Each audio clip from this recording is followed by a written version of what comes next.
Ano bang atraso ko sa'yo, mister? Tanong ni Princess na makasakay na siya ng kotse. Hindi mo naaalala, Miss Suka Girl? Naiinis na sagot ng lalaki sa kanya. Nagkaroon ng kaunting katahimikan. Ayaw magsalita ng isiman sa kanila. Sa isip ni Princess, ano kaya naging atraso niya sa Lucas na ito at tinawag pa siyang Suka Girl? Saglit siyang nag-isip at oh my God! Bulalas niya. Naalala niya na, ito pala yung lalaki na kabangga niya kagabi at nasukahan siya. O ano, Miss Suka Girl, naalala mo na ba? Kasalanan mo yon, hoy, Mr. Bakulaw, kasi hindi ka tumitingin kagabi sa dinaraanan mo. Kita mo yung pasuray-suray ako eh di ikaw na lang sanang umiwas? Mabilis at sarkastikong tugon niya.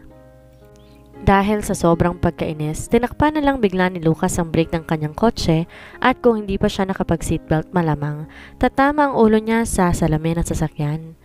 Hoy Bakulaw, magpapakamatay ka ba? O baka gusto mo namang patayin ako? Ines na bulyaw niya dito. Galit na tumingin ang lalaki sa kanya at parang nanlilisik ang mga mata nito sa sobrang galit. Bigla tuloy siyang kinabahan. Para itong mabingis na leon na nakahanda siyang silain anumang oras. At ako pa ngayon ang may kasalanan. Pinatulog na nga kita sa bahay ko at pinakain. Tapos sa akin mo pa sinisisi ang nangyari sa iyo kagabi. Painom-inom ka, hindi mo naman pala kaya. Galit na wika ng lalaki. At parang nanilisik ang mga mata nito sa sobrang galit. Bigla tuloy siyang kinabahan. Para tong mabangis na leon. Sinabi ko bang patulugin at pakainin mo ako sa bahay mo, ha? Hindi niya alam kung bakit bigla din siyang na high blood sa sinabi ng lalaki sa kanya. Di naman ganito ang ugali niya. Di siya mahilig makipagtalo at hindi rin siya masungit. Pero hindi niya maisip. Bakit konti lang pasensya niya sa lalaking kausap niya ngayon? What the? Galit na bolyaw ni Lucas sa kanya. Iba ka rin, Miss Suka Girl, no? Instead na maging thankful ka, ikaw pa ngayon ang galit. Wow, ibang klase ka, ha? Dagdag na sabi nito na ang mukha hindi na maipinta sa sobrang galit. Kulang na nga lang sasapakin siya nito. Kaya tuloy nagdududa siya kung totoo nga bang lalaki itong kausap niya o kung may pagkabakla ito. Ayaw na niyang makipagtalo dito kaya bababa na lang siya kaysa makipag-away pa sa bakulaw na ito na katabi niya. Bubuksan na sana niya ang pintuan ng kotse nang pigilin ni Lucas ang kamay niya. And what the hell are you planning to do? Maikling bulong nito sa kanya. Pagkatapos ay pinaandar nito ang kotse at seryosong nagmaneho. Nagkaroon ng katahimikan sa loob ng sasakyan. Saglit na nag-isip si Princess. Bakit nga ba siya nagagalit? Kung tutuusin naman talaga, siya ang may kasalanan dahil uminom siya kahit hindi naman siya sanay. Kaya tuloy nalasing siya at nakapagbigay ng perwisyo ditong mayamang may-ari ng kotse na sinasakyan niya. Ang nais lang naman niya, makalimutan na saglit ang sakit na nararamdaman niya at hindi niya man inakala na may taong madadamay sa kasawian niya. Hindi nga niya tinawagan ng kaibigan niyang si Faye dahil gusto lang niyang mapag-isa. Pero ngayon, itong nangyayari, may biglang naagrabyado dahil sa kanyang kalasingan kagabi. Mister, alanganing wika niya. Hindi niya kasi alam kung ano nga ba ang itatawag niya rito. Call me Lucas. Hindi ako Mr. Bakulaw, okay? Inis pa ring wika ng lalaki. Lucas, sorry sa nangyari kagabi. Bigla na lang kasing sumama ang pakiramdam ko eh. Alam mo, Miss Suka Girl, dahil sa kagagawan mo, hindi ako nakapunta sa birthday celebration ng kaibigan ko. Dinumihan mo nga ang suot ko. Binigyan mo pa ako ng malaking perwisyo.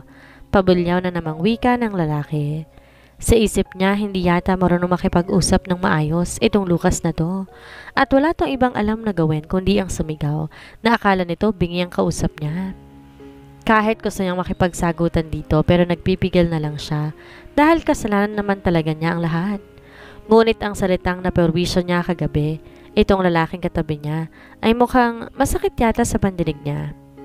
Teka nga Mr. Lucas, unang-una, hindi ako si Miss Suka Girl. Princess ang pangalan ko. Alam ko rin na kasalanan ko kung bakit di ka nakapunta doon sa birthday celebration ng kaibigan mo. Kaya nga ako nagsusorry di ba? Pero ang sabihin mo na naperwisyo kita, hindi naman yata tama yun, reklamo niya. At bakit naman kita naperwisyo, aber? Miss Suka Girl, nawalan ka kasi ng malay kagabi at Alangan namang pabayaan kita. Kaya isinakay na lang kita sa kotse ko at dinala sa bahay para makapagpahinga ka. Hindi ko rin naman alam ang address mo. Huli na makita mo ko sa ID mo kung saan ka ba nakatira. Ngunit habang nakapikit ang mga mata mo, nagdedeliryo ka na para kang nasapian ng masamang espiritu at inaaway mo pa ako. Pagkatapos panay ang iyak mo na parang bata na inagawan ng laruan. May halong pagkainis pa rin ang tono ng boses ni Lucas. Hindi siya nakasagot at hindi siya makapaniwala na ganun pala siya kadesperada kagabi. Marahil dala yon ng kalasingan niya at ng kalungkutang naramdaman niya sa kanyang puso. Hindi siya inagawan, kundi niloko siya ng lalaking akala niya ay tunay na nagmamahal sa kanya. At ang mas lalong masakit, kitang-kita pa sa dalawa niyang mga mata kung paano siya pinagmumukhang tanga ng taong pinagkakatiwalaan niya. Muli na namang nangilid ang kanyang mga luha. Agad niyang kinurap-kurap ang kanyang mga mata at baka hindi siya makapagpigil at mapahagulhol siya. I'm sorry, Mr. Lucas, paumanhin niya. Kahit na, hindi ka pa rin bayad sa akin, tugon nito. Kumunot ng bahagya ang noon niya dahil sa sinabi nitong hindi pa siya bayad. Sa isip niya, magpapabayad ba tong Lucas na to ng pera? Aanhin pa niya yon, gayong ang yaman na ng mokong na to. Mr. Lucas, sino nagbihis sa akin kagabi? Sinadya niyang ibahin ang usapan. Of course, ako. Sino pa nga ba? Nangangamoy ka na kasi kaya kita binihisan. Tugon ng lalaki sabay ang pagsilay na nakakalokong ngiti. Ikaw ang nagbihis sa akin. Di, hindi maituloy ni Princess ang kanyang sasabihin dahil naramdaman niya ang pamumula ng kanyang pisngi. Tumingin si Lucas sa kanya at humagalpak ito ng tawa. Pagkatapos bigla itong sumeryoso. Honestly, hindi ako, kundi si Manang Martha. Parang nabunutan siya ng tinig kasi ang akala niya, ito talaga ang nagpalit ng damit niya. Hindi yata niya matatanggap na isang lalaking hindi niya kilala ang makakakita ng pinakatago-tago niyang kayamanan. At nang makarating na sila sa bangkong kanyang pinagtatrabahuhan, Hoy, Misuka girl, susunduin kita mamaya, may mahalagang pag-uusapan tayo. Wika ni Lucas, saka ito bumaba ng sasakyan at pinagbuksan siya ng pintuan. Hoy, Mr. Bakulaw, di ba sinabi ko na sa'yo may pangalan ako? Bakit pang hirap mo makaintindi? Ines na wika niya, sabay, inirapan niya ito at mabilis na tumalikod. Basta, susunduin kita mamaya, miss? Na makapasok na si Princess sa loob ng bangko. Sinalubong kaagad siya ng kanyang kaibigan na si Faye. Hoy, Mars, kamusta ang birthday surprise mo kay Amir? Nakangiting tanong nito sa kanya. Hindi siya sumagot hanggang sa makarating siya sa kanyang teller desk. Sumunod naman si Faye sa kanya at patuloy pa rin ito sa pangungulit. Si Faye ay isa ring teller sa Bangko de Oro at tinuturing niyang kanyang matalik na kaibigan. Kaklase niya ito ng college at kagaya niya lumaki din to sa hirap. Taga-probinsya din to ngunit malayo lang sa kanila at lumuwas lang to ng Maynila na makapasa ng scholarship sa UP Diliman. At bakit iba ang naghatid sa'yo? In fairness, guwapo siya ha? Humahagikik na sambit ni Faye. Mars, shut up. Nasa trabaho tayo, saway niya. Mars, may problema ba? Maya-maya na tayo mag-usap, Mars. Oras na ng trabaho. Sagot niya habang binubuksan ng computer na nasa teller desk niya. Oo nga't nakafocus ang mga mata niya sa computer screen, ngunit lumilipad ang kanyang isip. Patuloy na bumabalik sa kanyang isipan ang ginawang pagtataksil ni Amir sa kanya at hanggang ngayon napakasakit pa rin sa puso niya. Muli na namang nangilid ang mga luha sa mga mata. Mars, okay ka lang ba? May problema ba tayo? Tanong ni Faye na makita nitong namumula ang kanyang mga mata.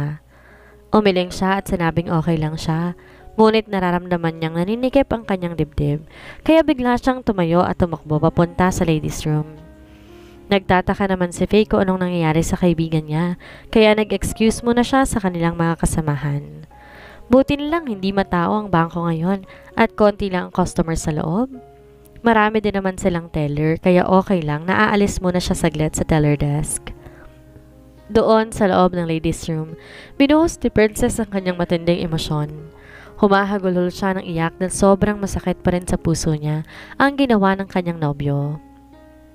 Hindi niya basta-basta makakalimutan ng lahat dahil 4 na taon din naman ang kanilang pinagsamahan. Tinanong niya sa kanyang sarili, ano naging pagkukulang niya at nagawa nitong lokohin siya? Buong akala niya na kapag maibigay niya na ang buong sarili niya rito, mas lalo siyang mamahalin ng lalaki. Ngunit hindi ganon ang nangyari. Habang patuloy siya sa pag-iyak, may narinig siyang kumakatok sa pintuan. Natitiyak niyang si Faye iyon dahil nakita niya itong nakasunod sa kanya. Alam niyang nag-aalala sa kanya ang kanyang kaibigan, ngunit dahil oras pa ng trabaho, ayaw muna niyang magkwento. At least, nakapaglabas na siya ng sama ng loob niya rito. Kaya magiging okay na rin siya kahit papaano. Muli siyang nagpunas ng kanyang mga luha at pagkatapos, lumabas na siya ng ladies room. Mars, ano nangyari sa'yo? Mangyak-ngyak na wika ni Faye dahil sa labis na pag-aalala. Mars, okay ka lang ba? Kung di mo talaga kaya, umabsent ka na lang muna. Magpaalam ka kay manager na magka-half day leave ka. Dagdag na sabi nito. Okay lang ako, Mars. Kaya ko to. Kakayanin ko. Basta okay ka lang ha. Nandito lang ako, Mars. Makikinig ako sa'yo. Wika ng kanyang kaibigan, sabay yakap nito sa kanya. At nang makabalik sila sa teller desk, tinanong siya ng kanilang mga kasamahan kung anong nangyari. Sinabi niyang okay lang siya at walang dapat ipag-alala. Hindi rin naman kasi siya nagkukwento ng mga personal na bagay sa kanyang mga kasamahan, maliban na lang kay Faye. Dahil bukod sa best friend niya ito, kasama pa niya to sa apartment na kanyang inuupahan. Bigla niyang naalala ang kanyang cellphone na nilagay niya sa kanyang bag. Pinatay niya pala to kagabi nang lumabas siya sa kondo ni Amir. Naisip niya baka may tawag sa kanya o text message ang kanyang ina mula sa probinsya. Kaya dali-dali niya itong kinuha at pinindot ang power button. Pagkaraan ng ilang sandali, marami na nagpa-pop up ng mga text messages. At nang tingnan niya ito, nanggagaling lahat kay Amir. Ngunit agad naman niyang binura dahil wala nang kwenta sa kanya lahat ng mga yon. Para ano pa? Malapit nang mag-alas 5 ng hapon kaya nagpaalam si Princess sa kaibigan niyang si Faye na mauna na lang muna siyang lumabas ng bangko dahil may dadaanan pa siya. Di na rin nagtanong pa ang kanyang kaibigan kung saan ang lakad niya. Ngunit ang totoong dahilan kung bakit gusto niyang lumabas ng bangko ay dahil naalala niyang sinabi ni Lucas na susunduin siya nito. Ayaw niya na tong makita pa dahil kapag nakakaharap niya ito, palagi nilang kumukulo ang dugo niya. Nagmamadali siyang naglakad papunta sa sakay ng LRT dahil ayaw niya nang sumakay ng taxi para makatipid ng pamasahe. Nang biglang humarang ang itim na kotse sa harap niya, kaya tuluyan natakot siya at abot-abot ang kaba sa kanyang dibdib. Maya-maya ibinaba ang salamin ng sasakyan. Tumambad sa paningin niya ang lalaking kani-kanina lang ay tinawag niyang Mr. Bakulaw. Kunot na utong tumingin sa kanya at tila nagagalit na naman. Iniiwasan mo yata ako, Miss Suka Girl. Naiinis na wika nito. Now, hop in. Kagaya ng sinabi ko, may atraso ka sa akin at hindi ka pabayad. Dagdag na wika ng lalaki at binuksan nito ang pinto ng passenger seat. Tumalima na lamang siya dahil pinagtitinginan sila ng mga tao. Ang ibang mga babae naman kilig na kilig habang tinititigan si Lucas. Ano ba talaga ang gusto mong gawin ko, mister? Naiiritang wika niya na makapasok na siya ng kotse. Ngunit parang bingi lamang ang lalaki at hindi man lamang to sumagot sa kanya. Patuloy lamang to sa pagmamaneho hanggang huminto sila sa isang restaurant. Hoy, hindi ako nagugutom. Pwede bang ihatid mo na lang ako? Naiiritang sabi niya. Hoy miss, nagugutom ako. Kaya samahan mo muna akong kumain. Bahala ka kung ayaw mong kumain. Sagot naman ito. Pagkatapos bumaba ito ng kotse at pinagbuksan siya ng pinto. Sumimangot na lamang siya dahil wala naman siyang magagawa. Talagang mapilit ang bakulaw na ito. Hinayaan niya tong mauna sa pagpasok sa loob. Ngunit nang mapansin ng lalaki na hindi siya sumasabay, biglang kumunot ang noon nito. Bakit nasa likuran kita? Para kang atsay niyan. Sambit nito sabay hila sa kanyang kamay. Nahanginig na talaga siya sa sobrang galit. Konti na lang at di na siya makapagpigil pa. Pagdating nila sa loob, binati agad sila ng mga crew doon. At sa bawat pagbibigay galang ng mga naroon, ngiti lang ang sinagot ni Lucas. Nasa isip niya, baka dito laging kumakain tong bakulo na to. Dahil sa tingin niya, high class tong restaurant na kanilang pinasukan. Ngayon lang siya nakapasok sa ganitong klaseng restaurant dahil kontento na siya sa mga turo-turo ng mga pagkain sa kanto. Uso din naman ang mga street food sa kanilang probinsya, kaya mas gusto niya tong kainin kaysa mga mamahaling pagkain sa restaurant. Pagkatapos na makahanap ng table, umupo na kaagad sila at agad namang kinuha ng waiter ang kanilang order. Tapos ka na ba, miss? Tanong ng lalaki sa kanya. Hindi niya maintindihan kung anong ibig sabihin nito kaya biglang kumunot ang noon niya. Ang sabi ko, tapos ka na bang tumitig sa akin? Kanina ka pa kasi ganyan eh. Para ngayon ka lang yata nakakita ng gwapo? Nang uuyam na wika nito. Uy, ang yabang mo ha. Hindi kita tinititigan. Tiningnan lang kita. Magkaibang titig kaysa tingin. Eh syempre may mata ako alang namang di kita tingnan. Naiinis na sagot niya at bahagya pang tinaas ang kilay. Nayayabangan talaga siya sa lalaking to at parang gusto niyang sapakin. Kung ito palagi ang kaharap niya, baka maaga siyang tumanda at malamang magka-heart attack pa siya. Hindi niya alam kung bakit lagi siyang inaasar nitong bakulaw na kaharap niya. Oo nga at gwapo to, pero hindi naman siya interesado dito. Kasi kagagaling lang niya sa heartbreak. Iisipin pa ba niya yan ngayon? Pagkaraan ilang sandali, dumating na ang mga in-order na pagkain ng lalaki. Ito lang naman ang umorder, ni hindi man lang siya tinanong nito kung anong gusto niyang kainin. Wala talagang modo. Uy, kumain ka na dyan dahil may mahalaga tayong pag-uusapan pagkatapos. Pabagsak pa rin ang tono ng lalaki. Kumain na lang din siya kahit wala pa siyang gana. Ang nais lang niya ay malaman na kung ano ba talaga ang kailangan ng lalaking to sa kanya at nang makauwi na siya sa apartment upang makapagpahinga na. Pagkatapos silang kumain, tiningnan siya ng lalaki. Alam mo, Miss Suka girl, ano ang pangalan mo?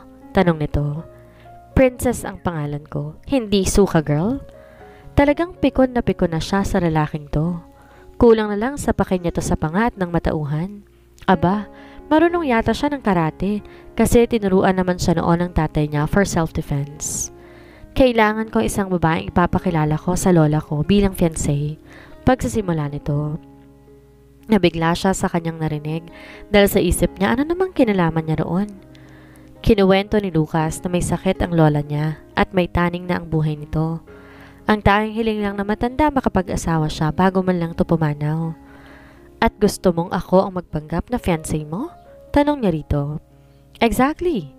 At may kinuha tong papel sa bulsa ng kanyang jacket at ibinigay ito sa kanya. Sinabi ng lalaking yon ang mga kondisyong nakasaad sa kontrata at kailangan muna niyang basahin upang maintindihan niya na maayos. Sinabi ng lalaki na yon ang mga kondisyon na nakataad sa kontrata. Tiningnan lang ni Princess ang papel at hindi niya ito kinuha. At bakit ako naman ang napagtripan mong gumawa niyan? Mayaman ka naman at saka sabi mo nga, gwapo ka. Bakit di ka na lang humanap ng totoo mong girlfriend na magiging fiancé mo? Sarkastikong tanong niya. Hoy miss, huwag kang magreklamo dahil may atraso ka sa akin. Alam mo bang kagabi sa birthday celebration ng kaibigan ko, may papakilala sana siya sa akin na babaeng gagawa sana nito. Pero naun siya dahil nga sinukahan mo ko at di ko nagawang i-meet up yun. Naiintindihan mo? Inis pa ring wika ni Lucas. Hindi talaga niya maintindihan kung bakit laging aborido tong lalaking kaharap niya. Kung hindi to nang bubulyaw nang aasar naman.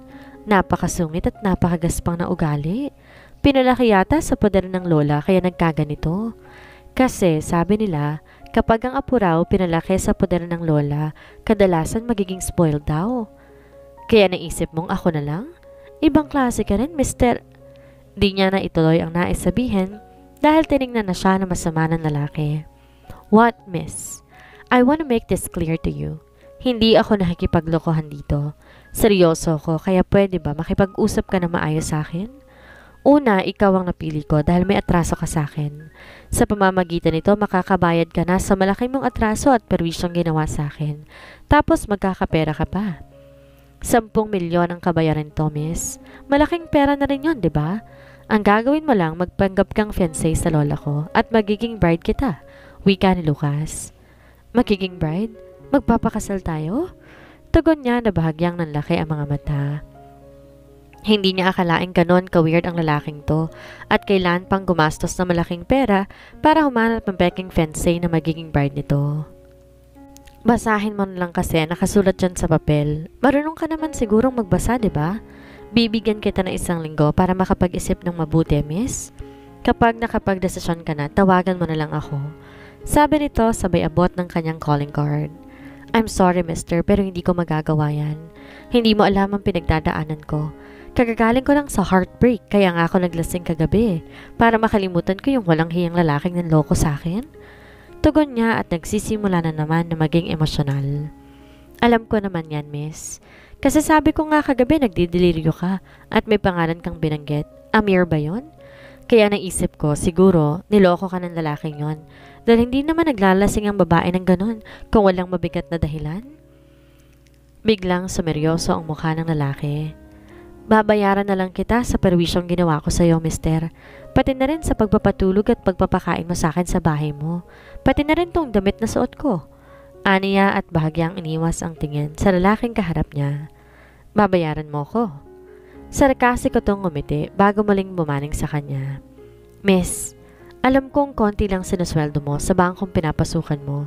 Nag-background check na rin ako sa'yo kaya alam ko na sa ngayon kailangan mo ng pera para sa pamilya mo sa probinsya. Tanggapin mo na ang aloko at kakalimutan ko ng atraso mo. At pagkapirma mo sa kontrata, makakatanggap ka na kagad ng paunang bayad. Paniniyak na wika nito. Sa isip niya, ganito ba kainteresado tong Lucas na to at gumawa pa ng background checking sa kanya? At bakit siya pa ang napili nito gayong marami namang babaeng mapagpipilian? Wala man lang ba tong girlfriend at kailangan pa tong gumastos ng malaking pera? Samot-saring mga bagay-bagay ang nasa isipan niya. Sa ngayon, hindi niya alam kung ano ang kanyang gagawin. Hindi pa nga siya nakakapag-move on kay Amir, tapos papasok pa siya sa mas malaki pang problema. Basta, bibigyan kita ng sapat na panahon para mag-isip, Miss. 1 linggo lang ibibigay ko sa'yo. At kung sakaling hindi ka pumayag, hindi ka pa rin makakawala sa akin dahil sisingilin pa rin kita sa atraso mo sa akin. At hindi ka makakapagtago dahil mahahanap pa rin kita kahit saan ka magpunta. Mariing wika nito at saka ito tumayo. Aalis na tayo. Tumayo naman kaagad si Princess dahil gustong gusto niya nang makauwi sa apartment. Masyado nang magulo ang utak niya. Dumagdag pa itong pambihirang lalaking mahirap ispilingin ng ugali. Dinampot niya ang papel sa mesa at nilagay niya sa bag. Ano bang masama kung susubukan niyang basahin ang mga nakasulat doon para maging fair din sa Lucas na to? Mamaya na lang niya to iisipin ng mabuti kapag nakauwi na siya sa apartment. Sigurado naghihintay na sa kanya ngayon ang kaibigan niya. Mister, bakit kailangan mo magbayad ng malaking halaga para sa kasunduan? Wala ka bang girlfriend? Yung totoo na ipapakilala mo sa lola mo? Alanganing tanong niya nung nasa loob na sila ng sasakyan. Shut up. Wala kang alam, kaya tumahimik ka na lang. Wala kang karapatan na magtanong ng mga personal na bagay sa akin. Sarkastikong tugon nito. Medyo na insulto siya sa sinabi ng lalaki, ngunit ayaw niya na makipagtalo pa rito dahil ayaw niya ng gulo. Tinuon na lamang niya ang kanyang paningin sa labas ng bintana, ngunit bigla niyang naalala. Kaya pala sinabi sa kanya ni Manang Martha kaninang umaga na hindi pwedeng tawagin to sa pangalan lang ang girlfriend ng kanyang amo kasi siguro nga sinabi ni Lucas na girlfriend siya nito.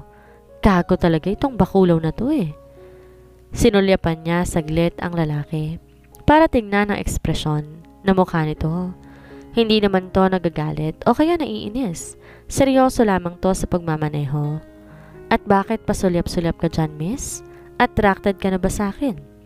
Umingiting sabi ni Lucas. Hindi na lamang niya ito pinansin dahil hindi naman talaga siya interesado dito. Nagtataka lamang siya kung ano talaga ang tunay na ugali ng lalaking ito.